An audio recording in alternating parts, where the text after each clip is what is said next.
यहाँ पे खुदा है, यहाँ पे खुदा है, यहाँ पे खुदा है, यहाँ पे भी खुदा है, यहाँ पे भी खुदा है। गाइस, हम बात कर रहे हैं खुदाई की। खुदा की खुदाई नहीं भाई, हम जो उत्खनन करते हैं ना, उत्खनन, उस खुदाई की बात कर रही हूँ मैं। तो आज का हमारा जो टॉपिक है गाइस, ये है राजस्थान में जो प्राचीन सभ्यता के स्थल हैं वो। Welcome you all in Samarth classes. Start करते हैं हमारा आज का ट्यूटोरियल जो है किस पर, राजस्थान की प्राचीन सभ्यता स्थल पर। चलिए, वैसे ही जैसा हमने पहले शुरू किया था, हम डिस्ट्रिक्ट वाइज चलेंगे। चलते हैं सबसे पहले बीकानेर, क्योंकि गंगानगर में हमें कुछ नहीं पढ़ना। हनुमानगढ़ में बहुत कुछ है, गंगानगर में कुछ भी नहीं है, ठीक है। बीकानेर में क्या नाम है? बीकानेर में जो आपका उत्खनन स्थल है उसका नाम है डाडा धोरा। डाडा धोरा। फ्रेंड्स, हम लोग सरफेस के क्वेश्चन डिस्कस कर रहे हैं, इसलिए ज़्यादा डिटेल में नहीं घुसेंगे। छोटे छोटे वीडियो बना रही हूँ मैं, ताकि जितना सरफेस का हमारा सिलेबस कवर हो सके उतना हम करने की कोशिश करें। चलिए, जैसलमेर में चलता है। यहाँ पर है ओला क्षेत्र। ओला क्षेत्र, ओला क्षेत्र। फिर बाड़मेर में कौन सा है? तिलवाड़ा। तिलवाड़ा। उसके बाद उदयपुर, बहुत ही इम्पोर्टेंट है, बहुत इम्पोर्टेंट।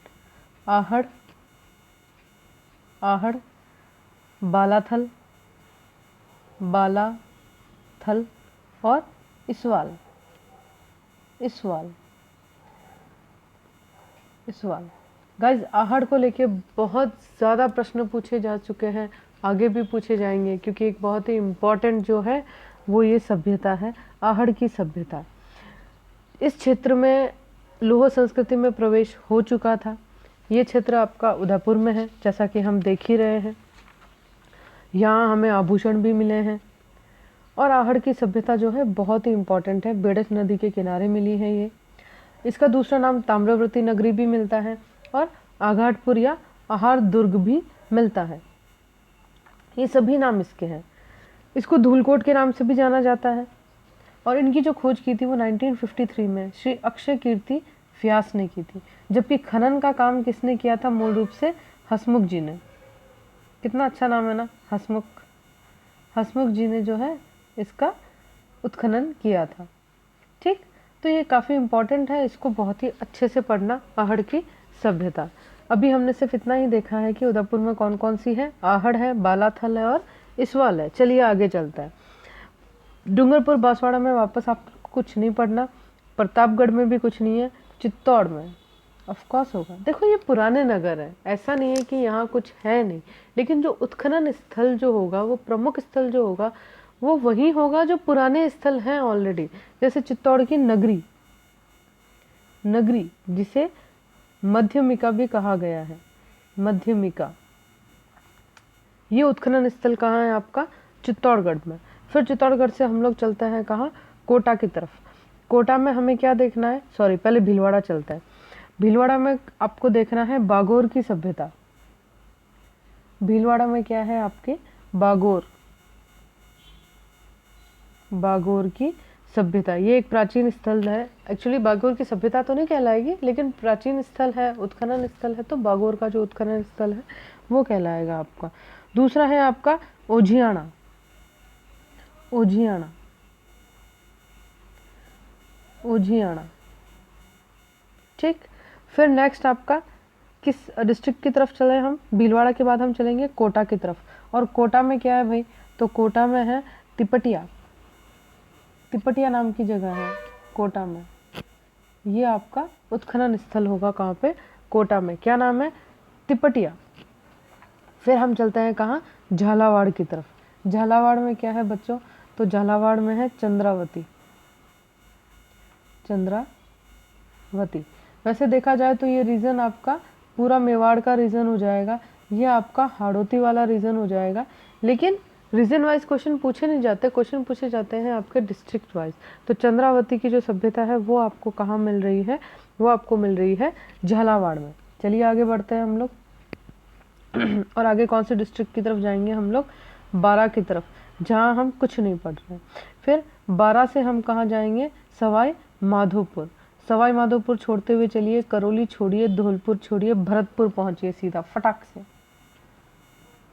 ऑब्वियस है, प्राचीन सभ्यताएं हर डिस्ट्रिक्ट में तो मिलेंगे नहीं ना। जो पुराने डिस्ट्रिक्ट हैं, जो ऑलरेडी पहले से बसी हुई थी, यानी काफ़ी पुरानी जो वहाँ पे सभ्यता थी, वहीं हमें ये चीज़ें मिलेगी। भरतपुर में बहुत ही फेमस है क्या, नोह। क्या नाम है, नोह। ये कहाँ है आपका, भरतपुर में। इसके अलावा भी आपको छोटी मोटी और यहाँ पर मिल जाएंगी उत्खनन स्थल। उसके बाद हम लोग चलते हैं अलवर की तरफ, और अलवर में क्या है आपका, डाडीकर। डाडीकर ये कहाँ है आपका, अलवर में। अलवर के बाद हम किस तरफ चलते हैं, हमेशा जयपुर की तरफ चलता है। जयपुर में कौन कौन से हैं, लो चलिए। सबसे पहले तो कौन सी है, बैराट। बैराट। और क्या है, नतियासर।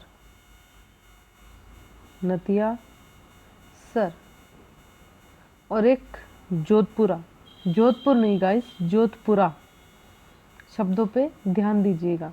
जोधपुर एक डिस्ट्रिक्ट है और जोधपुरा क्या है, एक उत्खनन स्थल है, जो कहाँ पर है, आपके जयपुर में। ठीक है, कोई कंफ्यूजन नहीं यहाँ तक।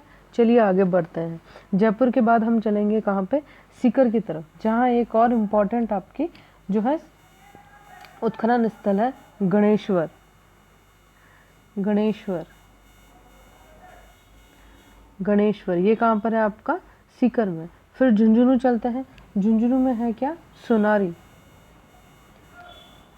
सोनारी कहाँ पर है, खेतड़ी जिला झुंझुनू। फिर कहाँ चलेंगे हम, झुंझुनू भी हो गया। अब चलते हैं चुरू की तरफ, जहाँ कुछ नहीं है। और अब सबसे इम्पोर्टेंट, हनुमानगढ़, कालीबंगा और पीलीबंगा। सबसे ज़्यादा प्रश्न यहाँ से पूछे जाते हैं, कालीबंगा और पीलीबंगा। कालीबंगा के प्रश्न सबसे ज़्यादा है, जो हनुमानगढ़ में है, और जो आपके सिंधु सरस्वती सिविलाइजेशन का एक उत्खनन स्थल है। बहुत ही इम्पॉर्टेंट अगर राजस्थान की दृष्टि से देखा जाए तो, और क्वेश्चंस के हिसाब से भी देखा जाए तो it's really very very important topic. So इस टॉपिक को तो आपको अवॉइड करना ही नहीं है। इस टॉपिक में बहुत सारे इंपॉर्टेंट क्वेश्चन है जो आपको मिलेंगे, और इससे पहले भी बहुत ज़्यादा पूछे जा चुके हैं। इसके जितने भी प्रश्न हैं, कालीबंगा और पीलीबंगा का मतलब यह है, कालीबंगा यानी कि काली चूड़ियाँ, और पीलीबंगा यानी कि पीली चूड़ियाँ। अर्थ भी पूछा जा चुका है यहाँ तक के। यहाँ पर जो उत्खनन स्थल था, उसके खनन का काम किया था डॉक्टर बी लाल ने और वी.के. थापड़ ने। और इनको यहाँ क्या मिला था, इनको यज्ञ की वेदियाँ भी मिली थी। सबसे पहले यहाँ पे जो उत्खनन का काम किया था वो किसने किया था, अमलानंद घोष ने। अमलानंद घोष। हम बात कर रहे हैं हनुमानगढ़ के कालीबंगा स्थल की। सबसे पहले यहाँ पे खोज जो की थी वो किसने की थी, अमलानंद घोष ने की थी। कब की थी, 1952 में की थी गाइस। उसके बाद जैसा मैंने आपसे कहा कि खनन का काम किसने किया था, बी लाल ने और वी.के. थापड़। इन्होंने यहाँ क्या किया था, उत्खनन का काम किया था। और कब किया था, 1961 में किया था। ठीक है गाइस।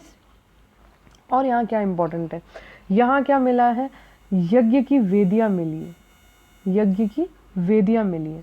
और क्या मिला है यहाँ पे इन यज्ञ की वेदियों में क्या मिला था, राख मिली थी और हड्डियों के जो है अवशेष भी मिले थे। कहाँ पर, कालीबंगा में, भूलना नहीं है।